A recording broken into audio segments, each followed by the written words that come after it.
guys, welcome to the video. Sorry if I'm yelling a little bit. I have a few thousand feet of headroom above me today, which is cool. If you guys follow my channel, you guys know that I got in a wreck in the Mustang, so it's been in the shop for a little while. And obviously I need a car to drive. I need something to drive, so well, this is that something. So what this is for your younger kids in the room, the 2008 Pontiac, which is, if you guys don't know, if you're young and you don't know what Pontiac is, they were a denomination of General Motors that got shut down a few years ago. So there you go. So 2008 Pontiac Solstice.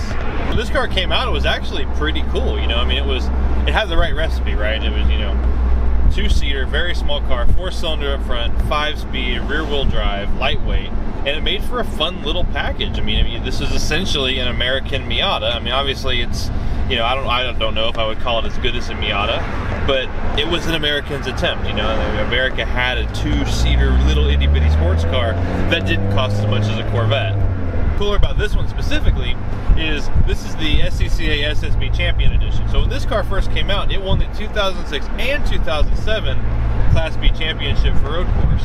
And I mean, you can see why. It's got a little more power than a Miata. It's got about 20 more pounds of torque than a Miata, and it sits lower and wider. And so it made for a really good little track car. I mean, they made all kinds of, I mean, I remember there was even a TV show once. Couldn't even tell you what it's called now. But it was about two teams getting a couple Solstices and racing them because they were just fun little race cars.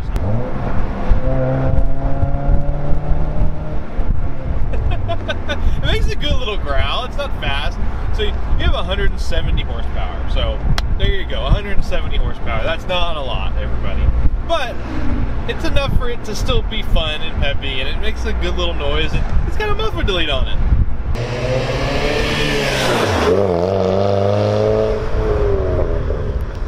Interior wise, typical mid 2000s GM, right? You have the standard steering wheel that came on pretty much everything GM had to offer. You actually have some nice 10-2 grips that are pretty good. The 9-3 feels awesome. Ergonomically, everything fits pretty dang well in this car. You know, you've got the shifter fits really good in your hand. The car is actually pretty comfy. I mean, granted, I'm a lot bigger dude, so I'm not going to fit as well in it. But as far as just the shape of the car and everything fits inside, everything fits inside rather well.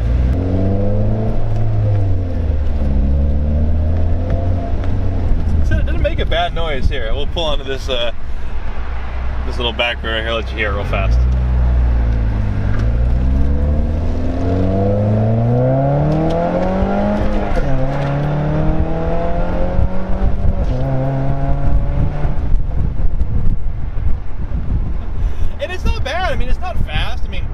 Definitely under 4,000 RPM, before even 5,000 RPM, no one's really home.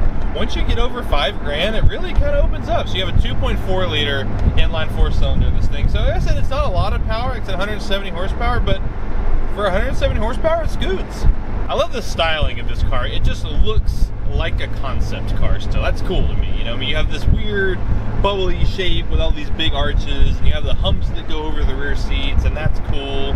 You have the massive clamshell hood like you got in the old C4 Corvette. That's cool. The trunk opens up backwards, and everything just is fun in this car. This car just wants you to have fun. This car is not taking itself too seriously. It's not trying to be the fastest car in the world. It's just trying to be a fun little sports car, which, you know, you can tell they really went into building this car with the right mindset. You know, I mean, this car was made to have fun. This car wasn't made to be the fastest car in the world. You know, I would say it's not made to be a track car, but it is, and it, you know, did really well. But the car just makes you smile. You can't. I'm taking the roof down. It's 40 degrees outside. I'm a little cold, but you're still having fun. I'm having fun. I don't know if you guys are having fun. However, I do want to get to the coolest part about this car, and that's the owner. So I'd love to have the owner in the car with me, but she didn't want to be on camera. I don't want to guess her age wrong, because then if she watches this video, she might get upset. But she's in her 70s. This is my 70-plus year old grandmother's car, and she daily drives it. I'm not one to brag normally, but how many of your grandmothers drive a 5-speed 2-seater Scca Champion winning car? There's more expensive cars out there, but she's pretty cool for having this thing, and she loves it too. This is her baby, so that's pretty cool. Love the noise.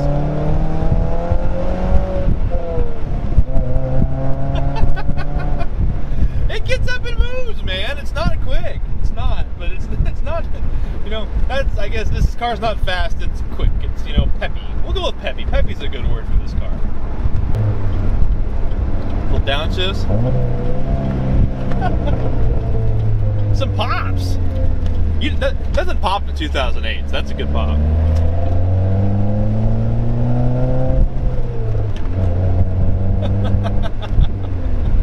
It's a cute little car, man. I love this thing. You know, the thing about the Solstice, like I said, you know, when the Solstice first came out, it was pretty cool because, you know, you had all the things that it won and it had TV shows about it, but then the car just kind of fell off. And I guess that's kind of par for the course for the whole brand of Pontiac, too, not to upset any Pontiac owners out there. But everybody just kind of forgot about this car, and I don't know why. I mean, I haven't really heard a whole lot of bad things about them.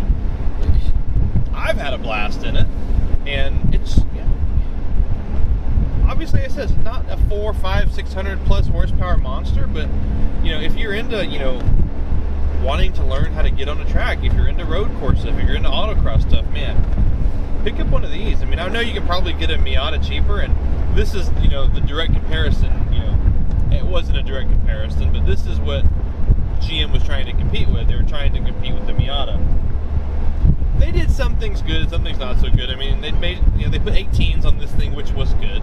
So they were able to get some bigger wheels, because one thing the Miata always had was little baby, you know, caster wheels on it.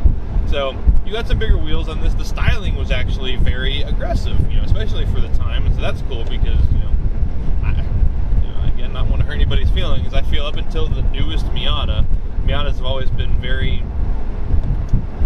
mute with their styling. They've always looked good, but no, they've never taken, you know, big leaps and bounds with their styling in order to make it look, you know, edgy and different.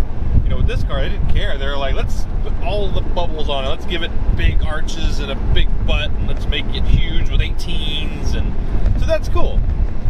And the other cool part is it's actually a little bit wider than a Miata, so it's, you know, it fits someone like me a little more comfortably than a Miata does. Not a lot, but a little. I would like to sit here and tell you guys that, hey, this car is better than a Miata. You know, it's faster than a Miata, it's got more power than a Miata, more torque than a Miata, handles better than a Miata. I'd love to tell you guys that. But here's the problem.